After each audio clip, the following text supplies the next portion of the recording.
Amados irmãos, estamos iniciando o nosso estudo bíblico deste dia, uma alegria para nós estarmos congregados com os nossos amados, aqui reunidos, e os nossos irmãos que recebem a palavra nas comunidades e os que habitualmente nos acompanham. Queremos pedir ao nosso Deus que possa abençoar a todo o povo, que possa nos dar segurança, firmeza, ânimo para nós seguirmos com as nossas lutas, tanto nas tarefas relacionadas com a vida temporal e também com a nossa tarefa na igreja, cada um de nós cumprindo com as nossas obrigações, segundo aquilo que Deus determinou. Que o Senhor nos envolva no seu amor e nas suas muitas misericórdias. Amém. Nós vamos examinar hoje o capítulo 9 da primeira carta de Paulo aos Coríntios. Nós vemos que o apóstolo aqui continua o seu debate com os irmãos dessa comunidade, procurando defender-se. Ele estava sendo acusado por alguns daquela igreja de abusar dos recursos que eram disponibilizados a ele.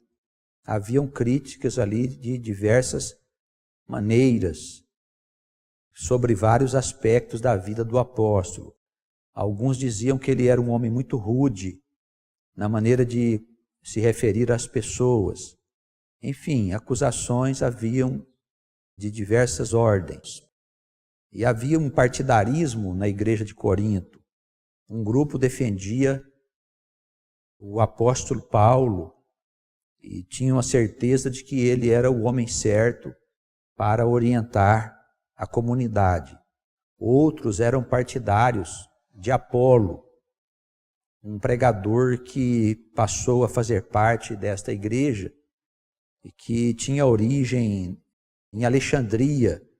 Por isso era um homem muito eloquente, que tinha um conhecimento vasto da filosofia. Os seus discursos, eles impressionavam. E logo se formou ali um partido de pessoas mais esclarecidas em termos intelectuais e que começaram a ver neste Apolo aí um líder que pudesse orientá-los. Um outro partido também se formou em torno de Pedro. Pedro, por meio dele, o pensamento dos judeus insistia em permanecer dentro da comunidade. Havia uma ideia de que, mesmo se convertendo ao Senhor, os cristãos deveriam também se circuncidar e observar a lei de Moisés, conforme faziam os judeus. Por isso, o ambiente naquela comunidade era muito dividido. E as disputas eram muitas. E o Apolo, ele trouxe uma série de situações embaraçosas para Paulo. Até mais do que o próprio Pedro. Pedro procurava se adequar ao momento que ele estava vivendo. Se ele estava só com os cristãos, ele tinha um bom comportamento de um bom cristão. Se ele estava na presença dos judeus, ele já se deixava influenciar. E isso fez com que Paulo lhe chamasse a atenção em certo momento, dizendo que era necessário partir para uma nova maneira de viver, que não era segundo a forma como os judeus viviam. E isso também precisa ficar claro entre nós, que falamos a respeito do povo de Deus, que vemos nos judeus, no judaísmo, muitas coisas boas, sérias, e vemos que são homens verdadeiros, que preservam os valores do Senhor. Mas o que o Senhor nos deixou, o que Jesus nos deixou como Filho de Deus, e o que o apóstolo nos ensinou na sua doutrina, deve ser observado, porque é um passo, sem dúvida, adiante do judaísmo, no ponto de vista da religião. Com o Senhor, nós somos verdadeiramente livres. Tanto que ele faz aqui a introdução, no capítulo 9, ele diz assim: não sou eu apóstolo, não sou livre, não vi eu a Jesus Cristo, o Senhor, não sois vós a minha obra no Senhor? Se eu não sou apóstolo para os outros, ao menos o sou para vós, porque vós sois o selo do meu apostolado no Senhor. Esta é minha defesa para com os que me condenam. Então, ele estava sendo condenado por um grupo de irmãos acerca de muitos pontos da sua conduta. Eu penso que nessa introdução é interessante a gente fazer aqui uma referência a essa liberdade, porque aqueles que são da lei ainda estão envolvidos em tantos procedimentos e coisas que precisam fazer, porque não têm a sua consciência verdadeiramente livre. E nós aprendemos com esse mesmo apóstolo que somos justificados pela fé e exclusivamente por ela. Nós não precisamos absolutamente fazer qualquer obra ou observarmos qualquer tipo de datas ou festas para que nós sejamos considerados por Deus justos. É claro que as festas e as datas, elas têm um papel importante na vida dos irmãos, daqueles que andam nos passos do Senhor, para que sejam lembradas as coisas que aconteceram no passado. Mas de modo algum elas têm a ver com a salvação da alma, com a sua justificação. Ela se faz de uma forma direta por meio daquele que crê, da fé que aquele que crê no Senhor possui. É assim que o apóstolo ensinou quando ele fala da justificação do nosso pai Abraão.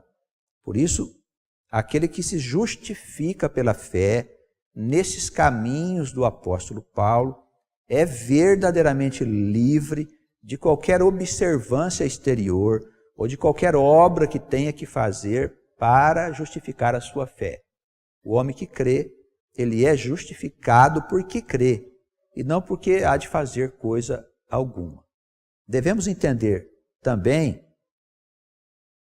que esta fé, embora ela não tenha necessidade de que se faça nada materialmente para que ela nos justifique, se esta fé for verdadeira, ela vai se desdobrar naquilo que Paulo chamava de ações de graça. Porque eu posso dizer que tenho fé e que já estou justificado diante de Deus e, no entanto, eu não faço nada para ninguém. Eu vejo meu irmão passando fome, eu não dou uma comida para ele. Eu vejo alguém nu, não vou vesti-lo. Está alguém enfermo, não vou visitá-lo. O irmão precisa de um socorro, não mexo nem uma palha, no dizer do nosso tempo, para fazer algo que possa socorrer aquele nosso irmão. Essa atitude não pode justificar uma fé que supostamente nós pudéssemos ter. Se a fé é verdadeira, nós estamos preocupados com o bem-estar dos nossos irmãos. Queremos ajudar, queremos amparar, repartir, fazer aquilo que for possível para que o nosso irmão esteja bem. Porque isso é amor ao próximo. Se eu não amo o meu próximo, como é que eu posso ter esta fé que me justifica diante dos meus pecados? Esta fé não é verdadeira. Então, sou verdadeiramente livre se eu não tiver obrigações a cumprir para justificar a minha fé. A verdadeira liberdade, ela implica, evidentemente, na obra decorrente de uma fé verdadeira. Aquele que tem esta fé, ele verdadeiramente gosta de fazer o bem. Não para justificar sua fé, mas porque é próprio daquele que tem fé fazer o bem ao próximo. Porque o seu coração está cheio do amor de Deus. Não é difícil a gente entender. O apóstolo também dizia sobre liberdade que aonde está o Espírito do Senhor, aí há liberdade. É só onde está o Espírito do próprio Deus, que para nós se fez presente na pessoa de Jesus. num plano mais humano, mais material, nós cremos por meio de Jesus. Mas a fé que nos justifica, ela faz esta justificação pelo Espírito de Deus. É Deus que nos torna justos por meio de Jesus, ou, como no caso dos irmãos do passado, através da fé no Senhor, como eles chamavam, que entre os judeus é o Adonai. A palavra Adonai significa Senhor ou meu Senhor. A justificação é a mesma, porque é o mesmo Deus que justifica a todos nós que cremos. Por isso, aonde está o Espírito de Deus, há verdadeira liberdade.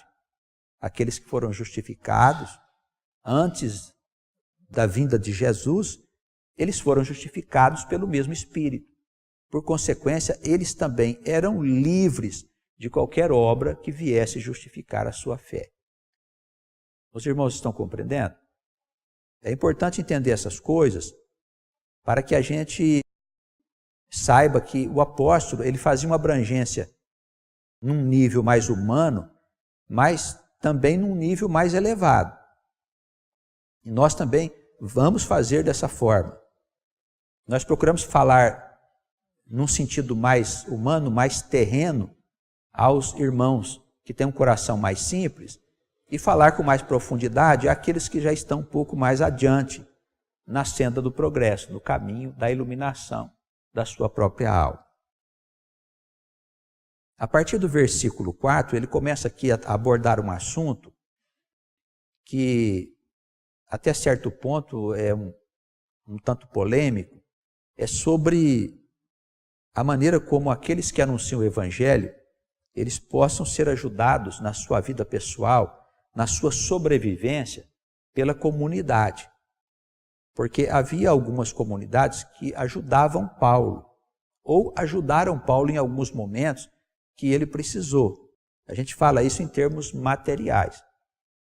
E nós sabemos que nos nossos dias é quase uma profissão se tornar pastor. Existem pastores, evidentemente, que são homens abençoados, cuja tarefa é anunciar o Evangelho. Porque os pastores verdadeiros, eles anunciam o Evangelho. Não se trata apenas de cuidar de um rebanho. O pastor precisa mesmo trabalhar para que o conhecimento da palavra de Deus seja levado ao maior número possível de pessoas, porque as pessoas precisam ouvir falar de Deus. De outro modo, elas não têm como crer. Como crerão se não há quem anuncie? E daí entra aqui uma preocupação, já naquele tempo, se a pessoa estiver dedicada a sua vida à anunciação dessa palavra, como é que ela vai sustentar-se e sustentar a sua família? Também em torno desse assunto, parece que havia ali uma resistência ao apóstolo. Nós percebemos aqui que alguns irmãos faziam críticas acerca de uma ajuda que o apóstolo ou outros irmãos recebiam da comunidade, como se eles não tivessem direito de fazer. Paulo faz essa abordagem aqui em quase todo esse capítulo, tratando de como os homens de Deus, os verdadeiros pastores, podem se sustentar com a ajuda da comunidade. Ele mostra que isso é perfeitamente lícito, não há nada errado nisso, desde que a pessoa não venha parar dentro da igreja para viver dela sem anunciar o Evangelho. A partir do versículo 4, os irmãos acompanhem a leitura. Não temos nós direito de comer e beber? Não temos nós direito de levar conosco uma esposa crente, como também os demais apóstolos e os irmãos do Senhor e Cefas? Ou só eu e Barnabé não temos direito de deixar de trabalhar? Quem jamais milita à sua própria custa? Quem planta a vinha e não come do seu fruto? Ou quem apacenta o gado e não se alimenta do leite do gado? Digo eu isto segundo os homens. Ou não diz a lei também o mesmo? Ele está dizendo que o que eu estou falando se fundamenta na lei. Porque na lei de Moisés, versículo 9, está escrito: não atarás a boca ao boi que trilha o grão. Porventura tem Deus cuidado dos bois? Ou não está dizendo isso certamente por nós? Certamente que por nós está escrito, porque o que lavra deve lavrar com esperança, e o que debulha deve debulhar com esperança de ser participante do fruto que está sendo debulhado.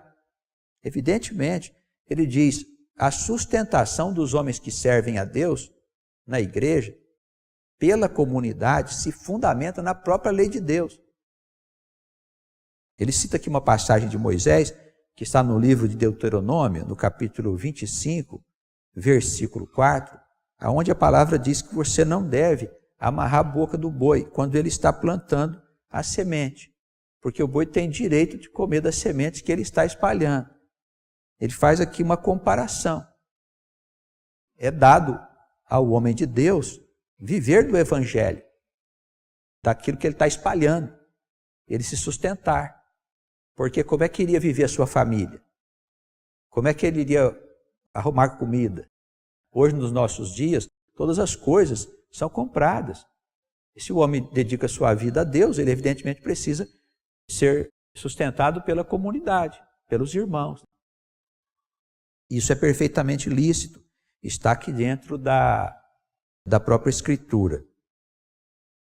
Um outro aspecto aqui importante, que nós podemos ressaltar, é que nós também estamos trabalhando para Deus como um todo.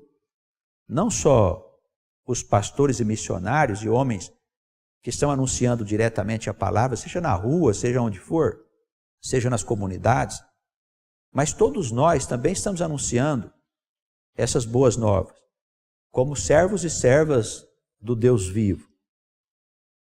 E também, nesse trabalho que nós estamos fazendo de anunciação, esse nosso esforço de juntos estarmos sustentando a obra de Deus e todas as coisas decorrentes desta obra, deve nos levar a ter uma esperança de sermos participantes daquilo que vai ser colhido no futuro.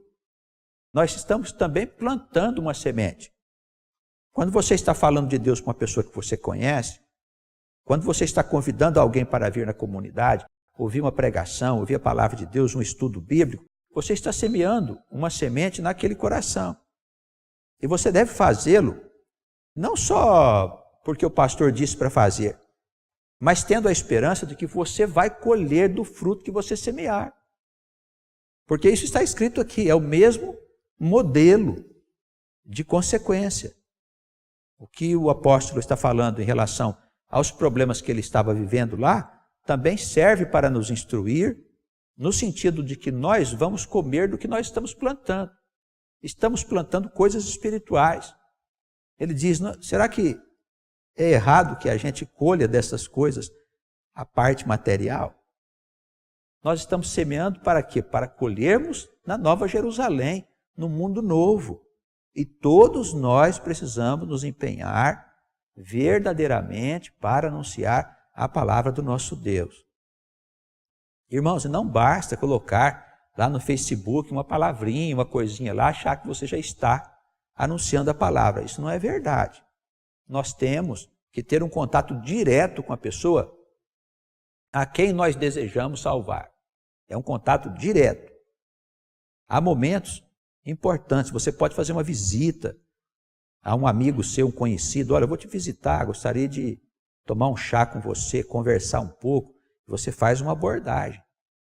Um parente nosso, um conhecido, está enfermo, não há hora melhor para falar de Deus quando a pessoa está doente. Porque é muito fácil a pessoa não acreditar em Deus quando ela está saudável, não é? Os ateus só falam que são ateus porque estão com saúde. Quando o câncer bate na porta dele, a desgraça, a doença, a enfermidade, logo eles se convertem, já começam a pensar em Deus por medo da morte. A enfermidade é uma ocasião importante para falarmos do Senhor para as pessoas. Isso é plantio que nós estamos fazendo e nós devemos fazê-lo com o nosso coração cheio de esperança de que no futuro nós colheremos o resultado desse plantio. Ainda que ele não dê fruto, porque não cabe a nós dar crescimento. A palavra diz isso. Não cabe a nós dar o crescimento, mas cabe a nós a semeadura. Quem dá o crescimento é Deus. Então vamos semear. Ainda que a pessoa não se converta, não se interesse, a semeadura está sendo feita. E nós vamos colher no futuro o resultado deste plantio. Não podemos é ficar de braços cruzados. Não podemos é ficar enfeitando o banco de igreja. Tem pessoas que não passam de alguém que enfeita os bancos e que só cuida da própria vida. E tem aqueles que só vão na igreja atrás das coisas terrenas. O apóstolo diz, olha, eu falo isso com lágrimas, porque tem gente que só vem atrás do Senhor por causa das coisas temporais.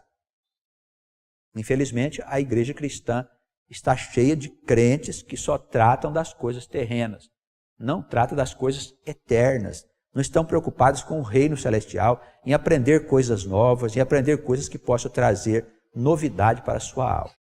Não estão interessados. Vamos fazer então esta semeadura. Semeemos a boa semente nos corações de quem nós pudermos, pensando sempre que seremos participantes da colheita. Acompanhando a leitura, a partir do versículo 11, se nós vos semeamos as coisas espirituais, será muito que de vós recolhamos as carnais? Será errado que a gente seja ajudado? Se outros participam desse poder sobre vós, por que não é justamente nós que participemos? Mas nós não usamos desse direito. O apóstolo diz, nós temos direito, mas nós não usamos desse direito. Antes suportamos tudo para não pormos impedimento algum ao evangelho de Cristo. Porque Paulo, aonde ele podia, se instalava e ele tinha uma profissão, ou pelo menos ele sabia fazer tendas com o qual ele ganhava sustento para a sua vida. Ele diz isso como se fosse uma glória que ele tinha. Ele diz, eu não quero ser pesado aos irmãos. Isso significa que se o pastor puder trabalhar, não tem nada errado que ele trabalhe e ganhe sustento. Ele não vai ser pesado à comunidade. E Paulo diz isso. Isso é uma glória quando o pastor pode trabalhar. Mas quando ele não pode, que viva do evangelho. Essas coisas precisam ficar bem entendidas entre nós, para que na necessidade nós não venhamos fazer como esses crentes de Corinto, que em vez de ajudar, estavam ali para criticar. Em vez de participar, estavam colocando empecilhos, porque não estavam animados de um bom espírito. Não sabeis vós que os que administram o que é sagrado, versículo 13, comem do que é do templo, e que os que de contínuo estão junto do altar, participam do altar? Ele está seguindo no mesmo raciocínio. Assim ordenou também ao Senhor, aos que anunciam o evangelho, que vivam do evangelho. Mas eu de nenhuma dessas coisas usei, e não escrevi isso para que assim se faça comigo, porque melhor me fora morrer do que alguém fazer vã esta minha glória, que era dele trabalhar. Ele falou, eu tenho direito, mas eu não estou participando disso. Olha o nível de desarranjo que havia dentro dessa igreja de Corinto. O pobre Paulo era acusado de todas as coisas por eles. Ele que tinha fundado a igreja. Ele diz aqui, não sois vós a minha obra no Senhor? Vocês têm sobre vocês o selo do Senhor, porque eu coloquei. O pobre apóstolo, além de ter fundado a igreja, de ter orientado a comunidade, ainda sofria essas acusações infundadas, porque esta igreja era contaminada com todo tipo de espírito, de facções, de preferências e de tantas outras coisas. No versículo 16, ele segue dizendo sobre a anunciação do evangelho. Ele dizia, olha, se anuncio o evangelho, eu não tenho do que me gloriar, pois me é imposta essa obrigação. E ai de mim se eu não anunciar o evangelho. Então, não é que Deus obrigou ele, mas ele se conscientizou que aquela era a sua missão, porque Cristo o havia chamado. Ele era um homem pecador. Paulo, ele se confessa um grande pecador. Dizia ele que havia cometido o mais grave dos pecados, que é perseguir a igreja do Senhor, que era perseguir o próprio Senhor, achando que estava defendendo os interesses de Moisés. Por isso, o Senhor o converteu. E ele disse, se eu não anunciar este evangelho, que o Senhor pediu que eu anunciasse, o que será de mim? Nós também precisamos abraçar esta tarefa de falar do Senhor, de semear nos corações a semente do evangelho, das boas novas, do reino, com esta mesma dedicação, com este mesmo amor. Se anuncio o evangelho, não tenho de que me gloriar, pois me é imposta essa obrigação. Ai de mim se não anunciar. Por isso, se eu faço tal coisa de boa mente, de boa vontade, eu recebo o prêmio do Senhor. Há recompensas. Evidentemente, não trabalhamos pelas recompensas, mas há recompensas. É claro que somos recompensados no tempo devido, porque o tempo de Deus não é o nosso tempo.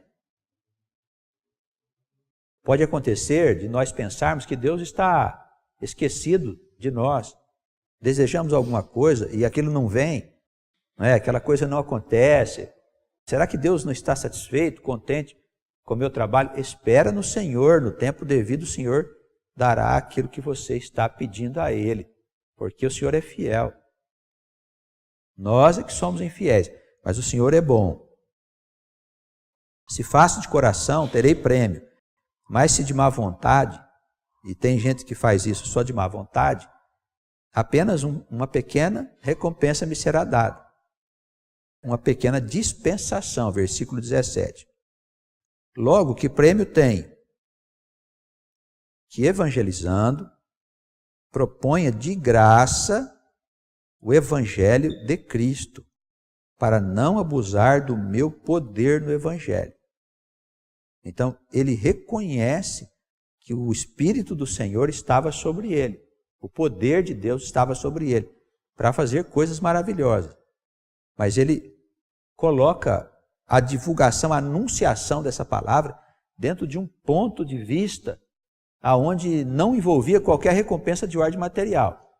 Por isso ele diz que evangelizando, que é o papel que nós fazemos, seja proposto o evangelho de Jesus gratuitamente, sem nenhum interesse de ordem material. Aquele que tem interesse material, ele não tem as condições favoráveis para anunciar o evangelho. Porque ele tem interesse material, ele não tem liberdade para pregar, para reprimir o mal que está no coração do povo. Se ele tem interesse material, ele não vai ter liberdade para fazer isso.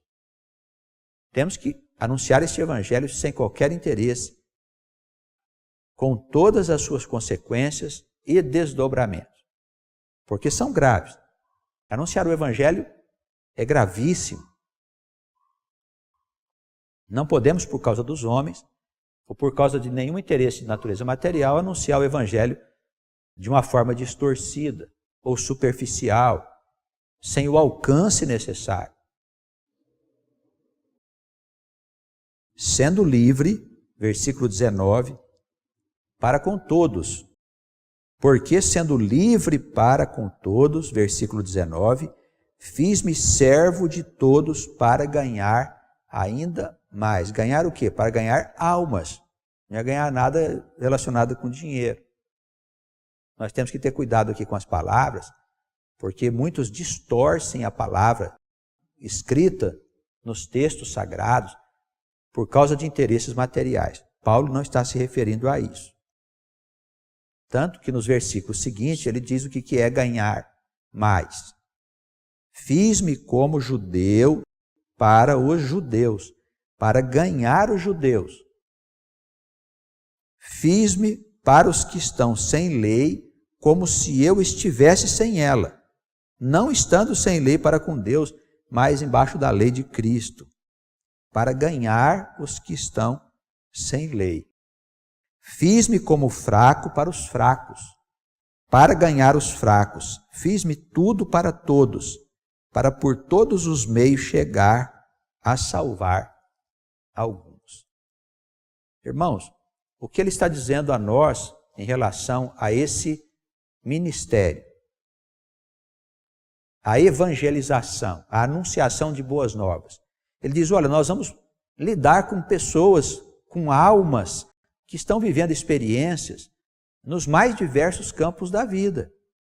Ele diz, olha, o judeu, ele precisa da palavra de Deus. Embora o judeu ache que não precisa da palavra de Deus, que veio por meio de Jesus, ele tem necessidade dela. De reconhecer o Messias, de reconhecer que a doutrina ensinada por Jesus, com desdobramentos na doutrina apostólica, ela é um avanço da doutrina ensinada nos tempos passados. Embora a gente possa perceber os rudimentos dessa doutrina de Jesus, o Cristo, nos escritos antigos. Nós percebemos o Senhor na Escritura, desde Moisés, falando de perdão, de arrependimento, de graça, de bênçãos. Mas Jesus, ele traz um avanço. Por isso o apóstolo diz, eu fiz-me como eles, para falar com eles. Em todos os sentidos. Judeu para poder ganhar o judeu. Com aqueles que estão embaixo da lei, são outro tipo de pessoas, que estão achando que tem que obedecer à lei. Nós temos que conversar com eles numa conversa que permita nós nos aproximarmos e falarmos dessa liberdade que há no Senhor. E temos que fazer com inteligência. Por isso ele diz, eu fiz como se eu fosse um deles. Mesmo sendo livre, eu me fiz cativo para falar aos que estão cativos. Há que haver em nós todo um cuidado para lidar com a palavra. Não adianta a gente chegar querendo falar de grandes coisas, de coisas profundas. É preciso sondar primeiro aquele coração que está nos ouvindo.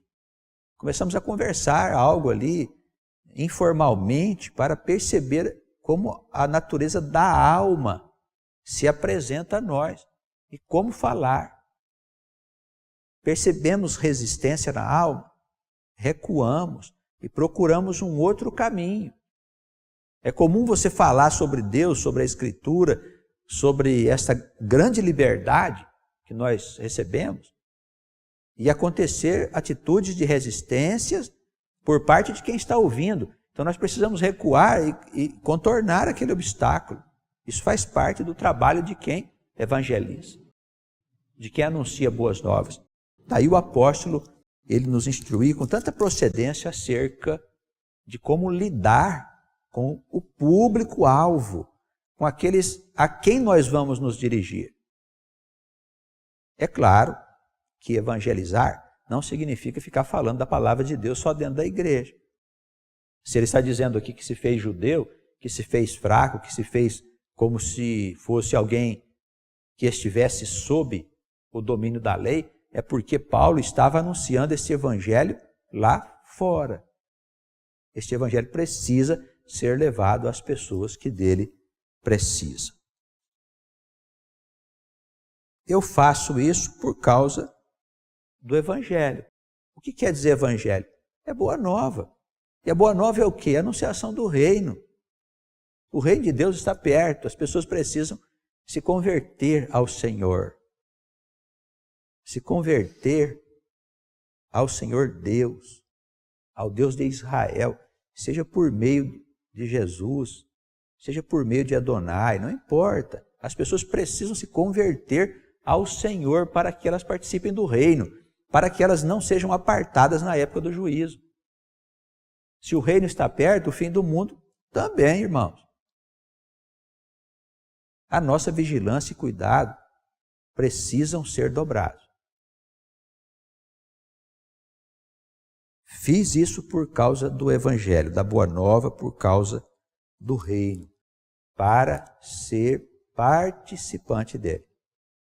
Eu faço isso porque eu quero participar do reino, evidentemente. Vamos concluir? Não sabeis vós que os que correm no estádio, todos, na verdade, correm, mas um só leva o prêmio. Paulo costumava usar essas imagens de esporte para poder falar da importância da nossa carreira, do nosso desafio como servos e servas do Deus vivo. Paulo utilizava essas imagens. Então ele diz, há um prêmio, não corremos à toa. Esperamos no mundo novo a colheita, o resultado dessa semeadura. Ele diz, correi de tal maneira que o alcanceis, que haja resultado. Não é um trabalho que nós vamos fazer igualzinho todos os dias. Não é um trabalho de evangelização que dispensa o aperfeiçoamento. Nós temos que sempre procurar nos aperfeiçoar no entendimento da palavra que nós estamos anunciando. E nós descobrimos pelo Espírito dia a dia que nós temos que melhorar o nosso entendimento. Porque só um tem a plenitude do entendimento. É o nosso Deus. Ele tem a plenitude de tudo. Todas as outras almas, espíritos que existem e potestades, elas estão abaixo desse entendimento pleno. Porque senão seriam o próprio Deus. Nós, como filhos do Altíssimo, precisamos sempre estar aperfeiçoando, correndo de tal maneira que a gente alcance esse prêmio que é esperado por nós. E todo aquele que luta, de tudo se abstém. Eles o fazem para alcançar um prêmio corruptível. Ele fala assim, que aquele que corre lá no estádio, ele tem uma vida diferente da vida das pessoas comuns.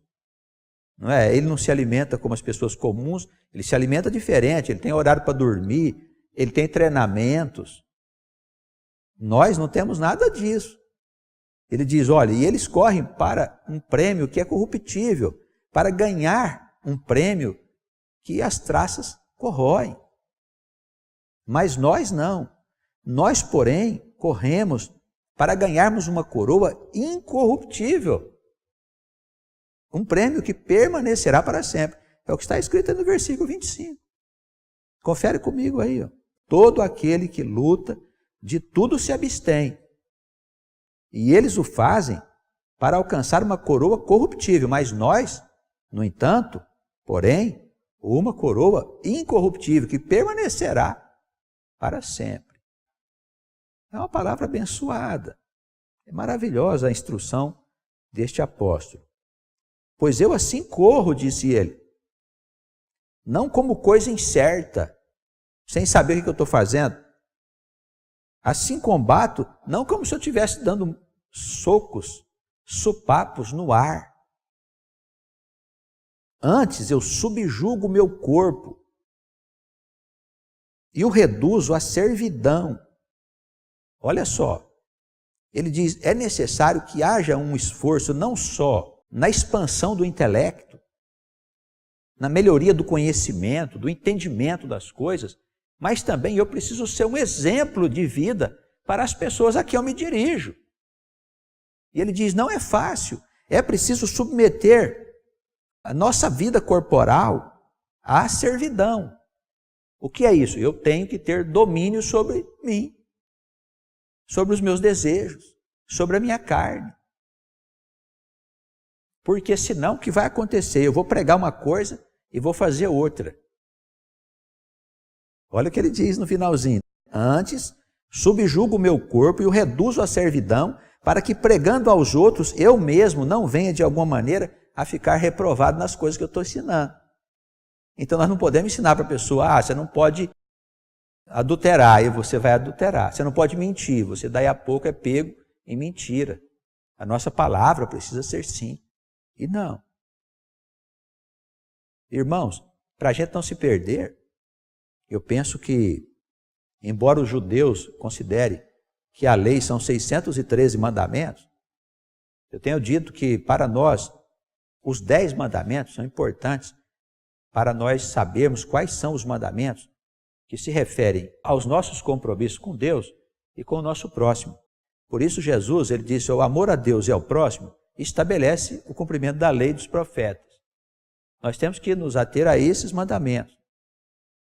É de fundamental importância que a gente observe os mandamentos. quanto a honrar os nossos pais, quanto a amar o nosso Deus acima de todas as coisas, nós não sermos apegados à idolatria, não buscarmos na casa do Senhor as coisas da terra, as coisas terrenas, porque isso naturalmente é acrescentado na nossa vida. Não mentir, não roubar, não matar, não ter inveja. São os fundamentos da lei do Senhor, são os alicerces que regulam a nossa conduta perante o nosso Deus. Observar o sábado ou um dia da semana para estar com o Senhor, essas coisas são importantes demais. Mas não nos esquecermos de que é preciso que a nossa vida seja uma vida exemplar. Não se pode anunciar uma coisa que não se faz. Mas então eu tenho ainda que trabalhar para estar preparado. Nós temos que trabalhar, irmãos. Vamos anunciando e vamos corrigindo a nossa conduta. Quando falarmos da palavra a alguém, a nossa consciência vai dizer assim, olha, isso serve para você, não se envergonhe, é isso mesmo. Nós vivemos para aprender e melhorar sempre a nossa maneira de nos relacionarmos com Deus e com o nosso próximo. Este é o caminho. Que o Senhor nos abençoe, nos guarde no seu amor, nas suas muitas misericórdias e que proporcione a nós uma breve ocasião de nos reunirmos novamente para o exame dos textos sagrados. Que a paz de Jesus Cristo, o nosso Salvador, o Messias, permaneça nos nossos corações, hoje e sempre. Amém.